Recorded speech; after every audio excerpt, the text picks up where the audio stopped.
Hello friends, मैं विनय निर्भीक। Friends, आपका एक बार फिर से हमारे चैनल पे स्वागत है। तो फ्रेंड्स, जैसा कि आप सभी लोग को मालूम होगा कि आरआरबी ग्रुप डी कैंडिडेट्स यानी आप लोगों के ही तरफ से एक प्लान किया गया है कि 18 जुलाई को एक ट्विटर कैंपेन चलाया जाएगा, जिसके बारे में मैं कह रहा हूँ कि ये सफल होगा। और अभी तक इससे पहले जो कैंपेन चलाए गए वो क्यों सफल नहीं हुए ये भी मैं बताऊंगा, जबकि मैं पहले भी बता चुका हूँ। और मैं ये बताने वाला हूँ कि क्यों ये सफल होगा, आखिर इसके पीछे क्या रीज़न है, आखिर इसमें क्या खासियत है। तो सबसे पहले तो मैं अपील करूँगा फ्रेंड्स कि अभी तक जो लोग इस कैंपेन के बारे में नहीं जानते हैं, आप लोग उन तक ये वीडियो पहुँचाइए, अधिक से अधिक शेयर करिए। मैं कभी अपना वीडियो शेयर करने को नहीं कहता हूँ, बट ये आप ही लोगों के भलाई के लिए कह रहा हूँ, क्योंकि जितना अधिक ट्वीट होगा उतना अधिक फ़ायदा मिलेगा। जैसे कि कुछ लोग मुझे कह रहे थे कि मैं ट्विटर के ख़िलाफ़ था, ट्विटर कैंपेन के ख़िलाफ़ था। तो फ्रेंड्स, वहाँ पे रीज़न कुछ अलग था। मैं ये कभी नहीं कहा कि ट्वीट से कुछ होगा ही नहीं। मेरा कहने का सेंस यही रहा है, मतलब कि मैं बताना चाहता हूँ कि पहले कैंपेन क्यों सफल नहीं हुए, क्योंकि वहाँ आपके डिमांड्स गलत थे और डिमांड्स की टाइमिंग गलत थी, और वहाँ पे जो वहाँ पूरा प्रोसेस भी मतलब गलत था फ्रेंड्स। सबसे बड़ी बात, अचानक कोई काम नहीं किया जाता है, प्लानिंग के साथ काम किया जाता है। अब अचानक कोई एक यूट्यूबर बोल रहा है हम कल कैंपेन चलाएंगे, बाकी यूट्यूबर जान ही नहीं रहे हैं, बाकी एडुकेटर जान ही नहीं रहे, तो क्या मतलब है। और प्लस वहाँ पे आप लोग कैलेंडर की डिमांड कर रहे थे, जबकि आपको मालूम है रेलवे कभी भी कैलेंडर जारी नहीं करता है। यही कारण है कि आपका दोनों ट्विटर कैंपेन सक्सेस नहीं हुआ। ठीक है, आप लोग को मालूम है जब 7th फेज़ का डेट नहीं आया था, ठीक है, तो उस दिन भी आप लोग यही डिमांड करते आरआरबी कैलेंडर दो, कैलेंडर दो। आपने रेलवे कैलेंडर मांगा और कैलेंडर आपका कौन दे दिया, एसएससी दे दिया। हाँ, एक बात है, उसी दिन आपका 7th फेज़ का नोटिस आया था, लेकिन वो ट्विटर कैंपेन की वजह से नहीं आया था फ्रेंड्स। आपको मालूम होगा कोई भी प्रोसेस होने में 3-4 दिन का समय लगता है, कोई भी एग्ज़ाम डेट नोटिस देने में, मतलब उन्हें टाइम लगता है सब कुछ सोचने में, कब हम एग्ज़ाम करा पाएंगे, कब नहीं करा पाएंगे। अभी लॉकडाउन में उन्हें स्टेट से परमिशन लेना पड़ रहा है, फिर उन्हें अपनी एग्ज़ाम करने की एजेंसी यानी कि टीसी वगैरह से बात करना पड़ा, मतलब क्या कैसे करना है, तो हमें से बात करना पड़ता है, बस यहाँ परमिशन भी लेना पड़ रहा है, एक्स्ट्रा आपको मालूम है वर्क करना पड़ रहा है। तो वहाँ पे आपको मालूम 7th फेज़ नोटिस आया था, वो भी ट्विटर कैंपेन की वजह से नहीं आया था, यानी कि पहला भी ट्विटर कैंपेन खाली गया। और फिर जब आपने दूसरा ट्विटर कैंपेन चलाया, वहाँ भी कहीं भी रेलवे की तरफ से कोई रिएक्शन नहीं देखा गया, यानी कि दूसरा भी ट्विटर कैंपेन पूरा खाली चला गया। और आपने ट्विटर कैंपेन चलाया रेलवे कैलेंडर के लिए, पहली बार चलाया तो एसएससी ने कैलेंडर जारी किया, दूसरी बार चलाया आपने तो फिर क्या हुआ, आईबीपीएस ने जारी कर दिया। तो यही चल रहा है फ्रेंड्स कहानी। ठीक है, तो यहाँ पे क्या है कि आपको बस ये सोचना है कि मतलब कि मैं ये कहना चाहता हूँ कि आप लोग का डिमांड सही होना चाहिए। कभी भी आप कोई काम करें तो डिमांड आपका सही होना चाहिए। अगर आपका डिमांड सही है, डिमांड करने का तरीका सही है, उसकी टाइमिंग सही है, तो आप ही के लिए फ़ायदा होगा।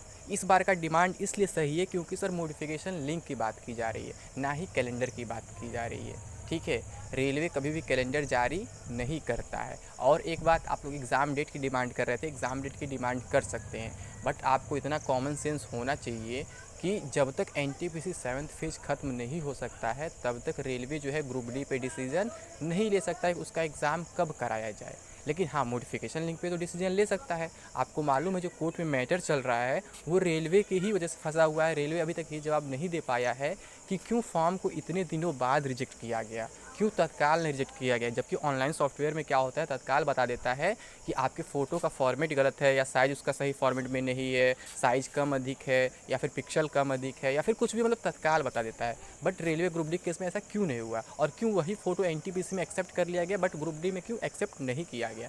ठीक है, तो यहाँ पे आपकी डिमांड हर तरफ से लॉजिकली सही है, और ये तो टाइमिंग भी सही है, प्रोसेस भी सही है। आपने पहले से प्रिपरेशन किया है, 3-4 दिन पहले से आप लोगों ने इसके बारे में सभी यूट्यूबर्स तक पहुँचाया, मेरे तक भी पहुँचाया कि हाँ हम ये काम करने जा रहे हैं। तो ये अच्छा लगा, ये तरीका अच्छा है। ठीक है, आप लोगों ने लगभग सभी छोटे बड़े यूट्यूबर्स एडुकेटर से कांटेक्ट किया, ये बहुत अच्छा प्रोसेस है फ्रेंड्स। ऐसे ही कोई कैंपेन चलाया जाता है, ना कि अचानक कोई एक यूट्यूबर बोल दिया आप शुरू हो गए, और वो भी ये नहीं सोच रहे आप डिमांड क्या कर रहे हैं। तो डिमांड आपका अगर सही होगा, टाइमिंग अगर आपका सही होगा, प्रोसेस सही होगा, तो आप ज़रूर सक्सेस होंगे फ्रेंड्स। ठीक है, ऐसा नहीं है कि आप सक्सेस नहीं होंगे। ठीक है, तो पुरानी कैंपेन में यही कुछ कमियां थी कि अचानक कोई एक यूट्यूबर एक डेट दे दिया, कोई दूसरा यूट्यूबर दूसरा डेट दे दिया, ऐसे आप लोग बट गए। और प्लस डिमांड आप लोग कैलेंडर करने लगे, तो कैलेंडर तो रेलवे कभी देगा नहीं। ठीक है, तो यहाँ पे क्या है, ग्रुप डी मॉडिफिकेशन लिंक की बात हो रही है, तो आप लोग को हैशटैग भी सेम रखना है फ्रेंड्स। अदरवाइज़ क्या होगा, आपका हैशटैग अगर अलग हो जाएगा तो फिर प्रॉब्लम खड़ा हो सकता है। तो यहाँ पे हैशटैग आपका क्या है, RRC group D modification link. तो क्या है, #RRC_Group D_Modification_Link, ये आपका हैशटैग है। तो आपको इस पे काम करना होगा। तो जब ये आपका सही रहेगा, फिक्स रहेगा, अलग अलग नहीं रहेगा, तो फिर आपका जो है ट्वीट जो है ट्रेंड करेगा। अदरवाइज़ क्या होगा, इससे आपका ट्वीट जो है ट्रेंड नहीं कर पाएगा और आपस में मतलब कि एक दूसरे को नीचे करते जाएगा, एक दूसरे ट्रेंडिंग में क्या होगा, टक्कर हो जाएगा, तो फिर प्रॉब्लम हो जाएगा।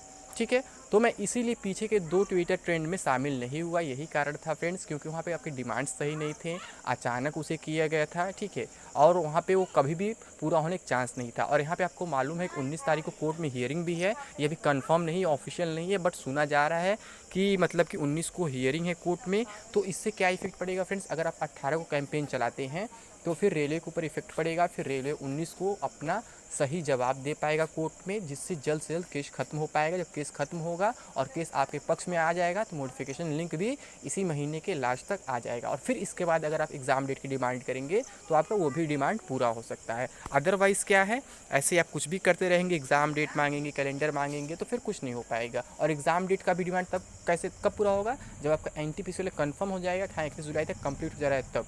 वैसे वहाँ भी आप सिचुएशन देख रहे हैं, सिचुएशन ख़राब होते जा रहा है, एग्ज़ाम लटकते जा रहा है। तो अगर वो एग्ज़ाम लटक गया फ्रेंड्स, तो फिर ग्रुप डी एग्ज़ाम भी लटक जाएगा। ठीक है, अभी आपको मालूम है लॉकडाउन हर जगह बढ़ते जा रहा है। अभी आज मणिपुर में भी लॉकडाउन लगा है, कंप्लीट लॉकडाउन। तो अगर NTPC फिर से पोस्टपोन हो जाता है तो आप ये मान के चलिए फिर ग्रुप डी भी आपका नहीं हो पाएगा। ठीक है, मतलब अभी नहीं हो पाएगा। सितंबर में जो अफवाहें फैल रही हैं, पहले लोग अप्रैल बोले, फिर मई बोले, फिर जून बोले, फिर जुलाई, मतलब हर महीने लोग बोलते ही रहते हैं। बस मैंने कभी नहीं बोला, कोई डेट आप लोग को नहीं दिया, क्योंकि मुझे मालूम है कि मैं कोई एग्जैक्ट डेट नहीं दे सकता हूँ, मैं उस लायक नहीं हूँ, मैं RRB का चेयरमैन नहीं हूँ। ठीक है, क्योंकि चेयरमैन को अभी नहीं मालूम है कब एग्ज़ाम कराना है, तो मैं कौन होता हूँ बताने वाला एग्जैक्ट डेट। ठीक है, तो इसलिए मैं कह रहा हूँ फ्रेंड्स, इस बार का जो आपका कैंपेन है बहुत सही है, बस इसे आपको फैलाने की ज़रूरत है अधिक लोगों तक, ताकि अधिक लोग इस कैंपेन से जुड़ सके और आप लोग का कैंपेन जो है सक्सेस हो सके। ठीक है, अगर ये कैंपेन सक्सेस हो जाता है तो आपके एग्ज़ाम डेट्स भी आ जाएंगे, सब कुछ हो जाएंगे। तो मेरी अपील यही है कि आप सभी लोग क्या करें, इसे अधिक से अधिक फैलाएं और इस कैंपेन में अधिक से अधिक लोग पार्टिसिपेट करें, अधिक से अधिक ट्वीट रीट्वीट करें और सेम हैशटैग के साथ। ठीक है, अगर हैशटैग चेंज हो गया तो फिर प्रॉब्लम हो जाएगा। ठीक है, तो इसलिए आपको सेम हैशटैग यूज़ करना है और डेट भी आपको याद रखना है 18 जुलाई यानी कि संडे को, और सुबह 10 बजे से। ये बात आपको याद रखना है, 18 जुलाई सुबह 10 बजे से आपको ये कैंपेन चलाना है। और किसी के भी साथ आपको आपस में मतलब कि लड़ाई झगड़ा नहीं करना, मतलब कि किसी को गाली गलौज नहीं होता है ना, तुम ये करो वो करो, तो ऐसा कुछ नहीं करना है। आपको प्यार से सबसे बात करना, सभी यूट्यूबर से रिक्वेस्ट करना। अभी कल एक दिन का पूरा टाइम बचा हुआ है, जितने एडुकेटर्स आपके दिमाग में हैं, आपके कॉन्टैक्ट में, आप उससे कॉन्टैक्ट करिए। आपने हमसे कॉन्टैक्ट किया, हमने वीडियो लेकर के आ गया, बना दिया हमने। ठीक है, तो अब आप लोग अदर लोग से भी मतलब ऐसे आप बोल सकते हैं कि हाँ आपके लिए वीडियो बना दे। तो फ्रेंड्स अगर आप लोग ऐसा करेंगे तो आप ही को फ़ायदा मिलेगा। ठीक है, क्योंकि आपका ये डिमांड जेन्युइन है, सही है। ठीक है, और डिमांड करने का तरीका भी बिल्कुल सही है। तो अगर आप ये करते हैं तो आप ज़रूर सक्सेस होंगे। और अगर नोटिफिकेशन लिंक आता है तो फिर एग्ज़ाम डेट भी आना तय है फिर उसके बाद, क्योंकि अगर NTPC कंप्लीट हो जाता है तो फिर रेलवे के पास और कोई काम रह नहीं जाएगा, फिर ग्रुप डी ही कराना रहेगा उनको। ठीक है, तो उम्मीद करता हूँ आप लोग समझ गए होंगे। आप लोग इस वीडियो को अधिक से अधिक शेयर भी करेंगे ताकि सभी लोगों तक ये वीडियो पहुँच सके। ठीक है फ्रेंड्स, तो अभी के लिए बस इतना ही। थैंक यू, जय हिंद, जय भारत।